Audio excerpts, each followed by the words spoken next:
orang-orang, sedikit dari kalian yang mau berubah. Ada sedikit aja dari kalian yang gue bisa bantu ya dengan video-video seperti ini. Itu udah bikin hati gue senang banget. Hidup itu memang pilihan ya. Lu mau jadi lebih baik, lu mau sama aja, lu mau jadi lebih jelek ya. Lu mau mabok-mabokan, mau berjudi, mau main cewek, itu silahkan. Hidup kalian.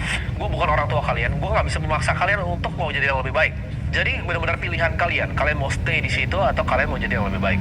Gue mau kasih tahu kalian untuk menjadi seorang yang dinilai sama. Nah, di sini Timothy kan bilang hidup itu memang pilihan, dan pilihan tuh tentu kan dari muda. Sekarang lu masih muda, umur masih belasan gitu kan.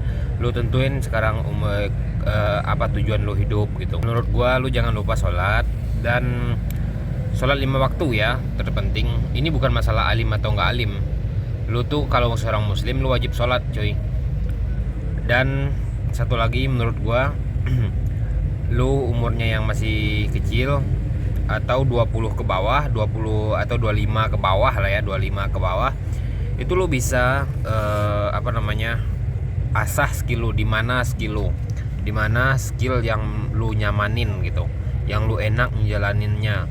Dan utamakan di 2025 ini skill yang berkaitan dengan jasa, contoh seperti tukang cukur ya, pangkas rambut maksudnya. Terus seperti cuci motor, pembuat nasi goreng, atau intinya jasa lu ngerti lah ya. Nah gitu kurang lebih. Gue bukan orang tua kalian. Gue nggak bisa memaksa kalian untuk mau jadi yang lebih baik. Jadi benar-benar pilihan kalian. Kalian mau stay di situ. Nah, nggak ada yang bisa maksa kalian untuk menjadi yang lebih baik, dan diri kalian sendirilah yang bisa untuk merubah itu semua. Dan ubahlah dari sekarang, mumpung masih muda, masih ada umur gitu kan. Atau kalian mau jadi yang lebih baik. Gue mau kasih tahu kalian, untuk menjadi seorang yang dinilai sama masyarakat adalah sukses. Jalan untuk mencapai sana itu nggak gampang sama sekali. Banyak gini, gue sebutnya adalah harga yang harus dibayar. Maksudnya apa dengan harga yang harus dibayar? Contohnya, waktu dengan keluarga. Yang harusnya kita bisa nongkrong sama teman-teman, jadi bisa nggak punya teman sama sekali. Kita ditipu sama partner bisnis. Ya kalau menurut gua sih, kalau nongkrong sama teman-teman mungkin sesekali boleh lah. Jangan terlalu dikekang kalau menurut gua sih. Ini versi gua ya, bukan versi Timothy. Kalau Timothy kan memang kata beliau kan memang harus dikekang gitu kan. Kalau kita boleh lah ngilangin stres gitu kan. Kita jalan-jalan sesekali gitu. Jangan terlalu jangan terlalu dan hidup kita ini kan sebenarnya nggak melulu tentang kerja cari uang enggak kan. Banyak harga-harga yang harus dibayar. Entah harga itu dari tangisan air mata, kerja capek keringat sampai udah mau mampus ya, harus misalnya cari klien ya, coba jadi sales, telepon orang ditolak. Gak ada yang gampang di dunia ini. Ini gue mau cerita, gue kenal satu teman, mungkin kalian udah nonton podcast gue sama dia ya, dia bosnya Whole Living, Andrew. Dia pernah cerita ke gue seperti ini. Pas dia awal-awalnya mulai bisnisnya ya, itu dia selama bertahun-tahun gak punya teman. Karena yang dipikirin dari bangun pagi sampai tidur, gimana caranya improve bisnisnya. Harga yang harus dibayar adalah gak punya waktu untuk teman ya. Semua hidupnya cuma difokuskan untuk berbisnis, dan hasilnya kelihatan seperti sekarang. Gue belum ketemu satu orang sukses pun yang belum bayar harganya untuk jadi sukses. Rata-rata teman-teman gue yang sukses di bidangnya masing-masing itu kerja dari pagi sampai malam, pagi sampai malam lagi. Kerja keras itu adalah minimum yang kalian harus lakukan. Belum kerja pintar ya, ngerti cara berbisnis ya, ngerti industrinya, cari mentor di industrinya, belajar dari orang-orang yang lebih sukses dari kalian. Masih banyak yang harus dilakukan. Jadi harga untuk menjadi seorang yang sukses itu sangat-sangat mahal.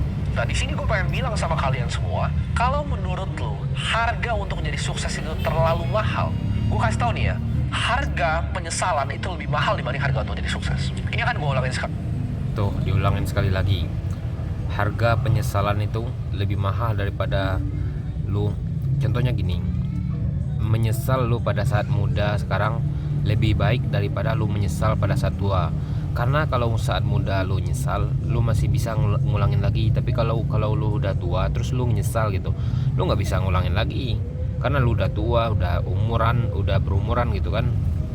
Lagi, penyesalan itu adalah harga termahal yang kalian akan bayar seumur hidup kalian. Harga jauh lebih mahal dibanding jadi orang sukses. Ini sebenarnya kalian coba bayangin seperti ini. Kalian udah tua di umur misalnya udah 60, udah 50, udah 70 tahun bahkan. Kalian coba bisa lihat hidup kalian ke belakang. Tuh. Dulu mabok-mabokan, dulu lu kebanyakan alasan bilangnya, oh dia privilege, orang tua begini, oh begini, gue gak mau begini, gue biarin hidup gue seperti ini, gue gak mulai bisnis, dan penyesal tuh datangnya nanti, dan harganya sangat mahal. Begitu kalian udah tua nanti, kalian cuma pikir masa muda kalian.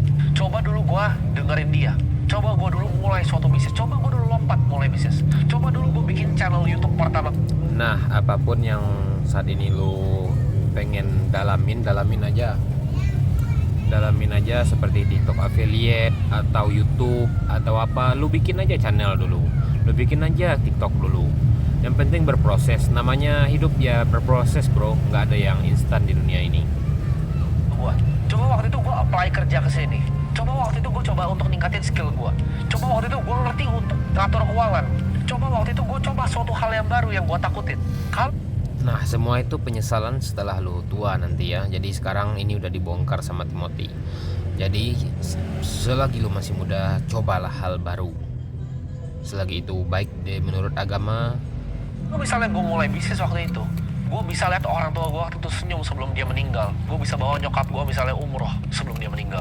Gue bisa berikan perawatan yang terbaik, ya, rumah sakit yang terbaik untuk orang tua gue. Mungkin aja kalau gue bisa lakukan itu, gue punya uang untuk melakukan hal itu, mereka masih ada di sini sekarang sama gue. Itu harga yang paling mahal yang kalian akan bayar. Itu lebih mahal dari semua harga yang gue bilang tadi untuk jadi sukses. Jadi pilihannya, lu mau bayar harga untuk jadi sukses, atau lu mau bayar harga untuk penyesalan. Kebanyakan dari kalian di sini ya, itu takut untuk mulai sesuatu karena omongan dari orang. Bayangin ya, seberapa bodohnya itu. Omongan dari orang bikin kalian takut untuk mulai sesuatu. Ini gue kasih tahu di sini. Nah, itulah yang gue rasain. Gue takut diomongin orang pada saat bikin konten. Gue takut semua omongan orang. Terus apa? Dan salah satu dan masukan gue kepada lu yang mau jadi konten kreator, lu blokir aja orang-orang yang menurut lu bisa diblokir. Dan ini masalah blokir ya, bukan berarti lu benci orang itu. Orang pebisnis yang sukses ngelihat kalian, misal kalian datang nih, terus ada pebisnis yang sukses nih di bidangnya. Kalian mulai bisnis, mulai jualan gitu. Kalian anak SMP, anak SMA, mulai jualan di sekolah, jualan nasi uduk. Mungkin nggak kalian diketawain sama pebisnis ini? Enggak. Gue ngeliat kalian nih, oh mulai dagang segala macam. Gue inget gue yang dulu berusaha kayak gitu. Gue ngeliat sales tuh di mall, gue selalu ngambilin kalau sales properti. Ya, gue jalan di mall nih, ada sales properti tawarin, gue selalu ambil brosurnya. Karena kenapa? Gue tahu rasanya ada di pameran mall situ, tawarin, ditolak-tolakin, gak diladenin sama orang. Gue tahu rasanya diri mereka, makanya gue selalu ambil. Gue gak pernah akan mengolok-olok mereka, jualan properti. Karena gue dulu pernah jadi agen properti. Gue gak akan mengolok-olok orang yang datang ke kafe untuk coba nawarin barang, karena gue dulu pernah di posisi itu. Gue gak pernah akan ketawain kalian untuk mulai channel YouTube. Buat kalian yang mau mulai channel YouTube, terus kalian takut ntar dikata-katain sama teman gimana? Percayalah, YouTuber misalnya kayak gue nih, gue bukan YouTuber sih, tapi anggaplah gue YouTuber gitu. Gue gak akan ketawain kalian untuk mulai buka kamera dari handphone kalian dan mulai ngerekam. Sama seperti atlet jiu-jitsu. Kalau orang udah terbaik di bidangnya, dia gak bakal ketawain kalian. Atlet jiu-jitsu nih, black belt ya, sabuk hitam di jiu-jitsu. Dia ngeliat nih, ada orang baru datang di sabuk putih, mau coba untuk belajar kuncian. Menurut lu dia akan ketawain gak? Gak bakal. Dia akan coba ajarin, oh gini ya caranya. Kenapa? Karena dia udah jadi yang terbaik di bidangnya. Jadi kalau teman-teman kalian ketawain kalian untuk mulai sesuatu, untuk mulai channel YouTube baru, untuk mulai bisnis baru, untuk mulai jualan di sekolah, untuk mulai jualan di kampus, itu artinya orang itu adalah pecundang. Pecundang yang mau narik kalian balik ke level dia, buat gak pernah maju. Makanya dia cemooh kalian. Orang yang suka cemooh orang, kata-katain orang, itu orang yang gak mau lihat justru kalian maju. Tapi orang yang mau lihat kalian maju, pebisnis sukses tadi, itu gak akan ketawain kalian untuk jualan nasi uduk. Di situ kan lu bisa lihat, lu tinggal pilih, lu mau jadi pecundang atau mau jadi orang sukses. Kalau jadi pecundang nih, mentalitasnya, mindsetnya pecundang. Sama kayak yang gue bilang, semua hal di hidupnya itu jadi masalah untuk dia. Orang tua gue begini jadi gak bisa begini, gue ada alasan ini, mulai bisa ada alasan lagi, ada alasan semua hidupnya. Dan satu lagi pesan gue, kalau lo sekarang lagi tanggungan jadi tulang punggung keluarga, nggak apa-apa. Karena Timothy aja dia mulai dari nol. Kita masih dari minus malahan dia mulai ya. Timothy ini dari minus dia mulai, dan kita alhamdulillah diberi kemudahan sekarang mulainya dari nol, ataupun dari sudah ada uang cuman enggak banyak gitu. Mindset orang sukses itu mereka nggak pernah mikir tentang alasan. Mereka lihat nih kondisinya seperti apa, Oke, orang tua gue begini, orang tua gue nggak bisa biayain gue. Kayak gue waktu itu, orang tua gue nggak bisa biayain gue kuliah di sini. Ya udah, gue cari uang untuk gue bisa datang masuk kuliah. Orang tua gue memang udah nggak mampu lagi bahkan untuk menyupport hidupnya sendiri. Oke, gue harus kerja di kelas biar gue bisa kasih uang ke nyokap gue biar dia bisa hidup. Itu cara gue berpikir. Gue nggak bilang, orang tua gue begini dan gue pasrah gitu nggak apa-apa. Enggak, itu bukan hal yang gue lakukan. Ini orang banyak banget yang keliru ya. Keberanian itu bukanlah kita menghilangkan ketakutan. Salah. Keberanian itu justru kita tahu nih hal yang mau kita lakukan ini menakutkan. Ini kita mungkin gagal gitu. Kita mungkin bikin bisnis ini gagal gitu. Kita mungkin mulai investasi ini rugi. Keberanian itu bukannya menghilangkan ketakutan itu. Keberanian ya itu justru embrace hal itu. Kita tahu bahwa kalau kita lompat ini bisa mati. Kita taruh uang kita semua di bisnis ini bisa mati. Kita coba untuk investasi ini bisa rugi. Tapi kita lompat anyway. Ini tips dari gue ya. Ini gue alamin. Setiap kali ya gue mau coba untuk hal baru yang di luar dari kenyamanan gue. Untuk fundraise dari investor, mencoba bikin bisnis yang baru. Itu tuh semua menakutkan. Karena itu hal yang belum pernah gue lakukan sebelumnya. Tapi yang gue pikir tuh apa? Gue coba aja dulu ya. Gue coba lompat. Karena mindset gue gini. Kalau gue misal Nah, itulah yang kita rasakan sebagai orang pemuda. Walaupun kita takut-takut untuk melakukan sesuatu, tapi kita ada pengalaman di sana, berhasil atau gagal. Kalau berhasil, alhamdulillah. Kalau gagal, berarti pelajaran untuk kita.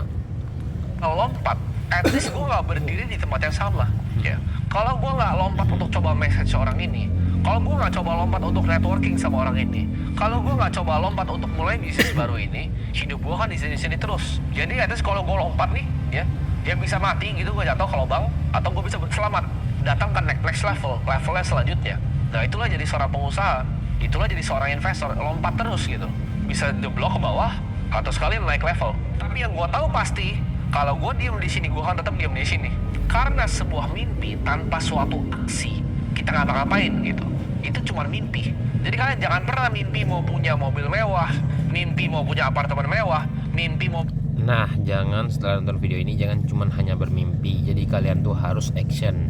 Oke, mungkin segitu dulu. Jangan lupa di subscribe channel gua ini dan tinggalkan komentar kalian. Makasih.